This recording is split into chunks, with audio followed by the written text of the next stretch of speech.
안녕하세요. 정경자입니다. 나는 나의 20살을 가장 존중한다.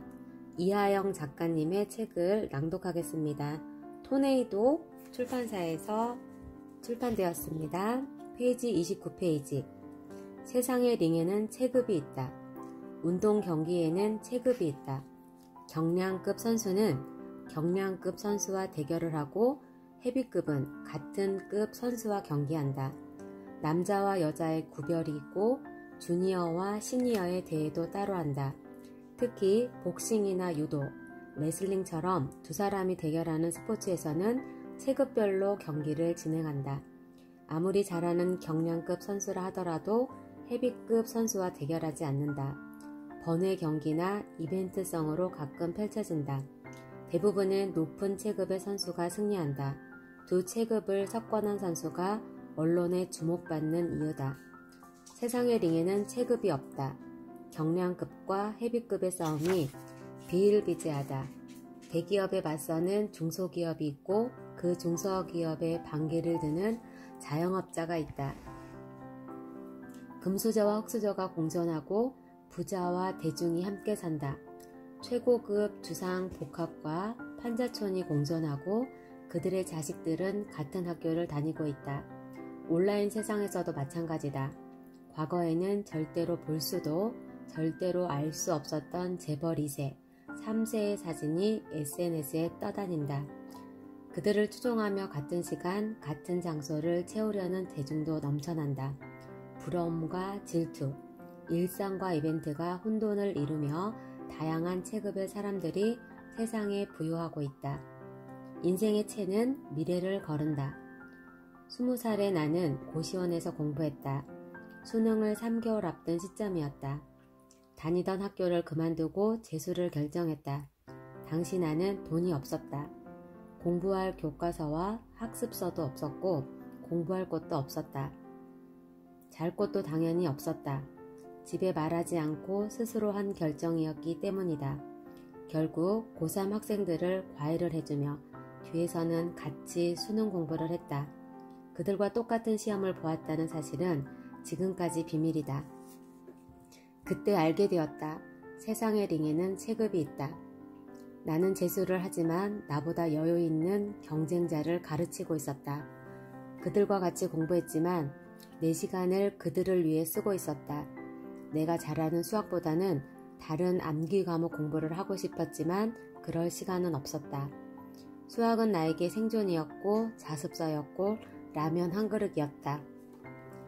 그 돈으로 나는 독서실을 다니고 고시원에서 잠을 잘 수 있었으며 끼니를 해결할 수 있었다. 가난은 나에게 시간을 빼앗아 갔지만 수학은 나에게 공간을 제공하고 있었다. 그 당시 나에게 유일한 체급은 수학이었다. 당신의 체급은 무엇인가? 어떤 체급의 챔피언인가? 아니, 챔피언까지 아니더라도 가장 자신 있는 세상의 종목, 체급은 무엇일까? 눈을 감고 한번 생각해보자. 공부, 영업, 장사, 언변, 운동, 개그, 노래, 춤 등 다양한 분야가 있을 수 있다. 하지만 자신 있는 종목이 없는 경우가 대부분이다. 이것도 조금 하고 저것도 조금 하니 도저히 떠오르지가 않는다. 어떤 체급에라도 속할 수 있을 것 같지만 사실은 무체급이다. 그래서 세상에 자신이 없다. 나를 드러낼 무대가 없는 것이다. 성공한 사람들도 처음에는 비슷했다. 그들도 무체급이었고 어떤 체급에 속한다고 하더라도 가장 하수들이었다. 그런데 지금 그들의 삶은 달라졌다. 대중과 다른 부자들의 삶, 1% 성공한 사람들의 이야기에는 공통점이 있다. 바로 그들만의 이야기가 있다는 점이다. 그들은 자신만의 기준과 시선으로 세상을 바라본다. 그래서 남들과 똑같이 세상을 보고 듣고 평가하지 않는다. 그 차이가 바로 자신만의 가치관인 채다. 여기서 채는 가루를 곱게 치는 데 쓰이는 도구처럼 세상을 거르는 필터 같은 역할을 한다. 똑같은 상황과 현상을 바라보아도 거기에 담는 의미와 가치가 다르다. 빈잔 나무물에 시선을 두느냐, 컵에 시선을 두느냐에 따라 그 가치는 달라진다. 반밖에 없는 물과 반이나 채워진 잔은 우리 삶의 관점 차이를 극명하게 보여준다. 그 차이는 10년, 20년이 지나면 만날 수 없는 간극이 된다. 그 간극의 시작이 바로 자신의 채다. 공사장의 채는 시멘트를 거르고 주방의 채는 계란 껍데기를 거르지만 인생의 채는 미래를 거르게 된다. 어린 시절 내가 수학을 잘한 이유는 하나였다. 나는 수학 과외를 받은 적이 없다. 그럴 돈도 없었고 그럴 생각도 못했다. 하지만 수학 성적은 늘 좋았다. 문제를 바라보는 관점이 달랐기 때문이다. 내가 잘하는 방식과 못하는 방식이 무엇인지 알고 있었다. 늘 똑같은 방식으로 접근해서 문제를 풀면 어느 순간 막혔는데 그러면 내가 약한 방식으로 다시 바라보았다. 접근 방식을 다르게 하고 문제를 보면 어느새 새로운 돌파구가 보이고 답이 도출되었다. 그렇게 문제를 해결했다. 정답을 찾은 뒤에는 내가 무엇을 알고 무엇을 모르는지에 대한 평가도 이어졌다. 수학은 문제를 푸는 과정이 아니다. 그 문제를 푸는 나를 푸는 과정이 수학이다. 내가 무엇을 알고 무엇을 모르는지 알아가는 과정이 수학 공부다. 요즘 유행하는 메타인지 학습을 나는 30년 전 스스로 하고 있었다. 교과서를 보는 게 아닌 교과서를 보는 나를 보는 시선을 만드는 것. 그것이 성적을 높여주었다. 그 시선이 성적을 높이는 메타인지의 시작이었다. 그리고 그렇게 높아진 메타인지는 졸업 후 내 인생의 가장 큰 무기가 되었다. 나의 체급을 높여주기 때문이다. 시선이 높아질 때 위치가 높아진다. 강연을 마치고 나면 자주 듣는 질문이 있다. 제가 잘하는 일을 해야 할지, 좋아하는 일을 해야 할지 아직 모르겠어요. 직업을 선택할 때 무엇을 기준으로 삼아야 할지 고민하는 것이다. 답은 하나다. 돈 되는 걸 해야 한다. 그리고 그 돈 되는 것이 내가 잘하는 것인지 살펴봐야 한다. 내가 무엇을 잘하고 무엇을 못하는지 나의 체를 통해 평가해야 한다. 그 체를 통해 일하는 나의 모습도 평가할 수 있다. 내가 어떻게 일을 하고 있고 어떤 시간을 보내는지 바라볼 수 있다. 내가 주변 사람들과 어떤 관계를 맺고 있으며 어떻게 말하고 어떤 표정과 몸짓으로 소통하는지도 볼 수 있다. 어떻게 돈을 벌고 어떻게 돈을 쓰는지도 바라볼 수 있다. 그 시선이 바로 자신의 체다. 그 채로 얼마나 넓게 볼 수 있는지, 얼마나 멀리 볼 수 있는지에 따라 인생은 달라진다. 대중의 채는 세상을 바라본다. 눈으로 내 앞의 상황을 본다. 하지만 부자의 채는 나를 바라본다. 세상을 대하는 나를 바라본다. 이를 통해 상황을 대하고 생각하고 느끼는 모습을 위에서 바라볼 수 있다. 그 채의 높이가 세상의 링인 것이다.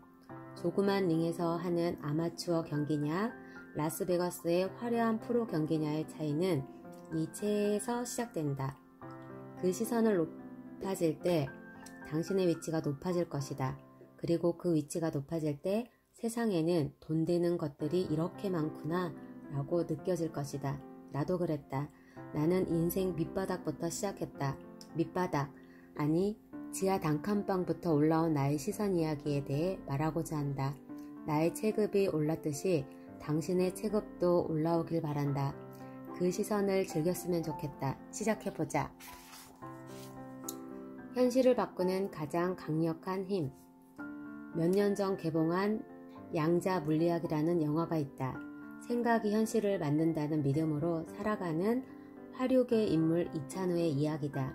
감독은 부패 권력과 싸우는 그의 말과 행동에 스며있는 인생 철학이 양자 물리학이라고 주장한다.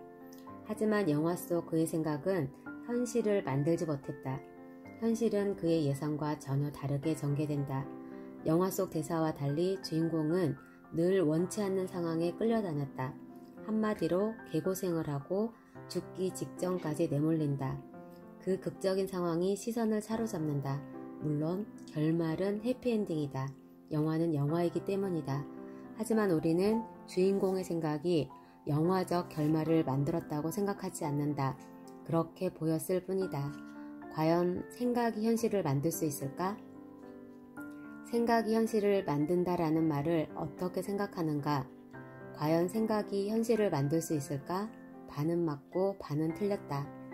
먼저 맞는 것을 알아보면 생각이 현실을 만들 수 있다. 이 책을 읽겠다는 생각이 지금 이 순간을 만들었을 것이다. 또 책을 읽으면서 저녁 메뉴를 고민하다가 김치찌개를 먹겠다는 생각을 했다면 아마 저녁으로 김치찌개를 먹을 것이다. 생각은 말과 행동을 이끈다. 어떤 생각이 만들어지면 그 생각에 반응하여 말을 하고 말에 어울리는 행동을 한다. 물론 말과 행동이 다를 수 있지만 한 가지 분명한 것은 그 생각에 부합되는 미래를 향해 현실이 펼쳐진다는 사실이다.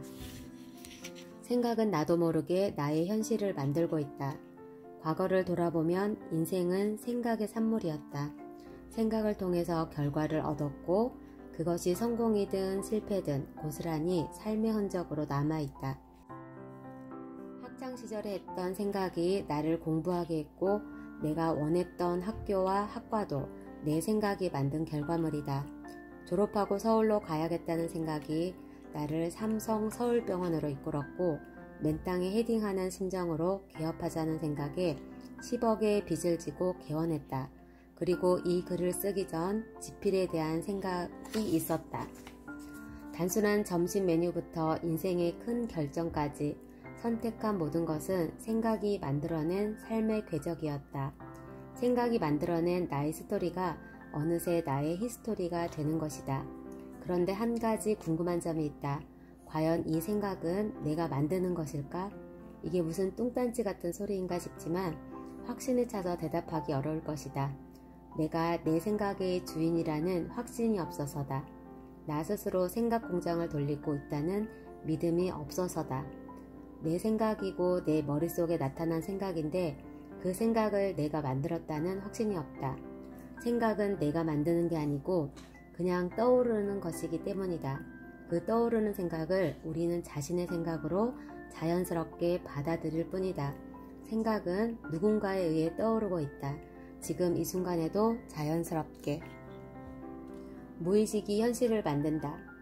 내가 생각을 만드는 것이라면 하고 싶은 생각만 하지 않을까? 좋아하는 것만 생각하고 싫은 생각은 하지 않을 것이다. 생각의 온오프를 마음대로 조절할 것이다. 하지만 현실은 그렇지 않다. 하기 싫은 생각이 계속 떠오르고 그 생각을 멈추게 할 수도 없다. 그 생각으로 하루 종일 고민에 빠졌을 때도 있다. 맴도는 생각에 일상을 이어갈 수도 없을 때도 있고 문득 떠오른 생각에 업무 집중도 되지 않는다. 내가 생각의 주인이라면 원하는 생각만 하고 원치 않는 생각은 만들지 않을 것이다. 하지만 그럴 수 없다. 내 생각을 컨트롤할 수 없는 것이다. 지금부터 코끼리를 생각하지 마라 라는 이 한마디에 여러분은 코끼리를 떠올리게 된다. 생각하지 말아야지 하는 생각에도 불구하고 어느새 마음구석에는 코끼리의 코가 스멀스멀 올라온다. 그렇다면 누가 이 생각을 만들고 우리에게 이 생각을 떠올리게 하는가? 생각을 만들고 떠올리게 하는 존재는 바로 무의식이다. 의식 가장 밑바닥에 자리 잡고 있는 무의식이 생각을 만들고 있다. 그 무의식에 박혀있는 이미지가 생각으로 떠오르는 것이다. 무의식에 각인된 생각의 씨앗, 바로 관념이다. 이 관념이 생각으로 나타나고 있다.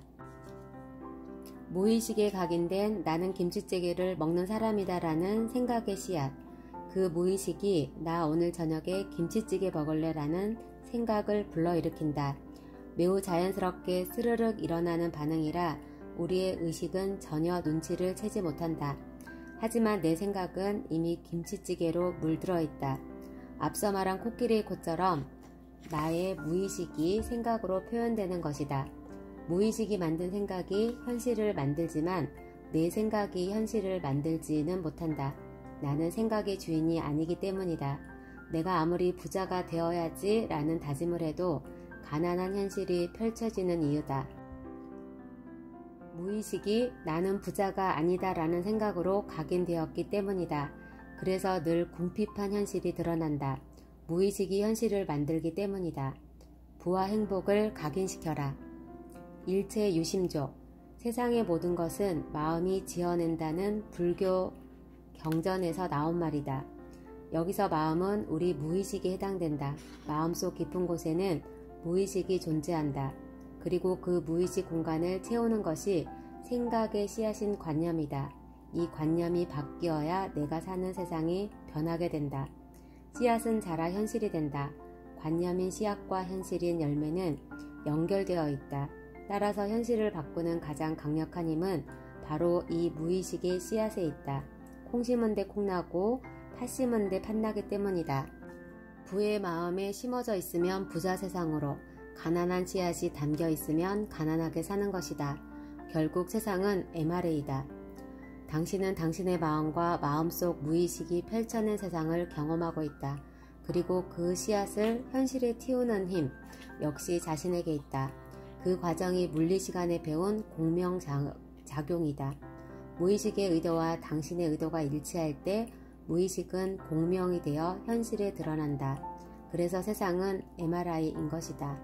마음이 나를 통해 세상을 이미지로 드러나고 있다.